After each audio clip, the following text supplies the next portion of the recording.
Baptism తీసుకున్నారో converted క్రిస్టియన్నో అయినా సరే మీరు బలవంతంగా పెట్టి వెళ్ళి తిరుపతి వెళ్ళి ఇప్పుడు గుండ్లు కొట్టించుకోవాలి. అలా అయితే నమ్ముతారు. అడగడానికన్నా కొంచెమన్నా సిగ్గుండాలండి. అడగడానికైనా సిగ్గుండాలి. ఎవరిష్టాలు వాళ్ళకు ఉంటాయి. మీరు చెప్తే చేసేదేంటి? చాలా దారుణమైనటువంటి పరిస్థితి అండి ఈరోజు. ఎంత దారుణానికి దిగజారిపోతున్నారంటే నిజంగా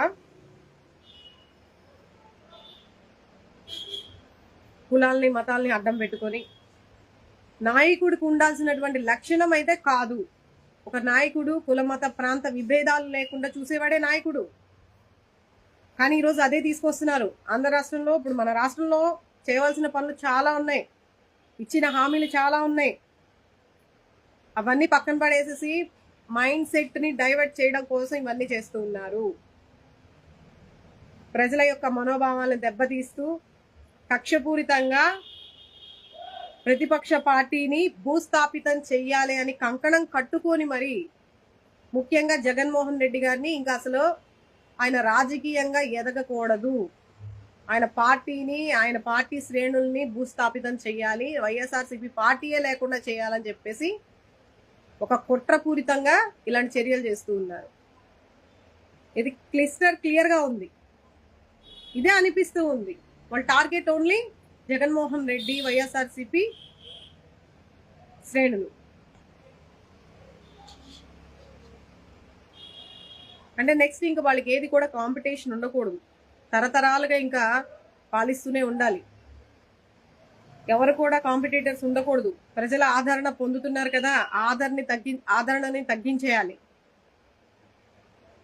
ముగ్గురు కలిస్తే 46% ఓటింగ్ వస్తే సింగిల్గా ఒక్కడే 40% ఓటింగ్ ఉంది ప్రజల్లో.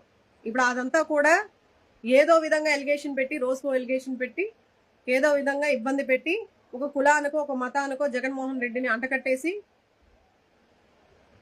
చివరికి ఆయన్ని రాజకీయంగా భూస్థాపితం చేయాలని చెప్పేసి స్వయాన మనిషినే లేకుండా చేయాలని స్వయాన మన రాష్ట్ర ముఖ్యమంత్రి వర్యులే కొన్ని సభల్లో కూడా మాట్లాడడం జరిగింది. ఇప్పుడు అది చూస్తూ ఇప్పుడున్న వాతావరణం చూస్తుంటే నిజంగా అవే చేస్తున్నట్టున్నారేమో అనిపిస్తూ ఉంది. వీళ్ళు చేసే ఆగడాలు, వీళ్ళు చేసేటటువంటి ఏవైతే ఉన్నాయో నిజంగా అవే అమలుపరచడానికి వీళ్ళందరూ సిద్ధంగా ఉన్నారేమో. ప్రజలకు ఇచ్చిన హామీలు కాదు. ఎన్నికల ముందు చర్చిలకు వెళ్తారు, మసీదులకు వెళ్తారు, యేసు ప్రభువే మాకు ముఖ్యం అంటారు, ఆయన తర్వాత గాడ్ ఎవరు లేరు అంటారు. ఆఫ్టర్ ఎలక్షన్స్ నో, ఇంకా పీపుల్ అంటే ప్రజల అవసరం లేదు, ప్రజలు ఉండేటటువంటి వాళ్ళు నమ్మేటటువంటి నమ్మకాలతో పని లేదు, ఏమీ అవసరం లేదు. ఇప్పుడు అయిపోయింది, వాళ్ళ అవసరం అయిపోయింది.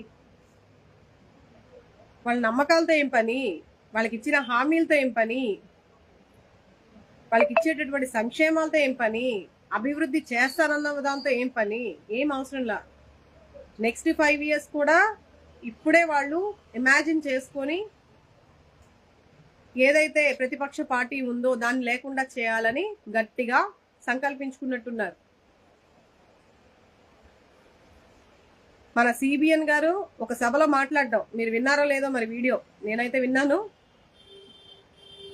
ఒక బోతో ఇన్నాళ్ళు 5 సంవత్సరాలు ఒక బోతో సర్వనాశనం చేసేసింది.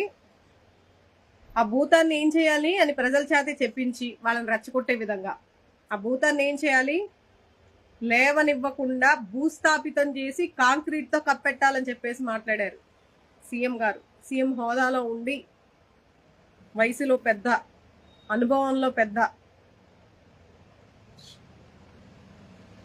ఆయనకున్నటువంటి మెచ్యూరిటీ లెవెల్స్ ఎవరికీ ఉండవు. అంత పెద్ద వ్యక్తి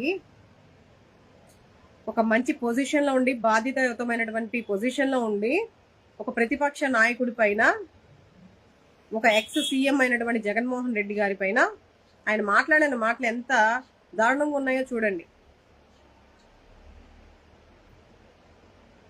ఒక భూతం ఇన్నాళ్ళు ఏలింది, ఆ భూతాన్ని లేవనీయకుండా భూస్థాపితం చేసి కాంక్రీట్తో కప్పేయాలంట.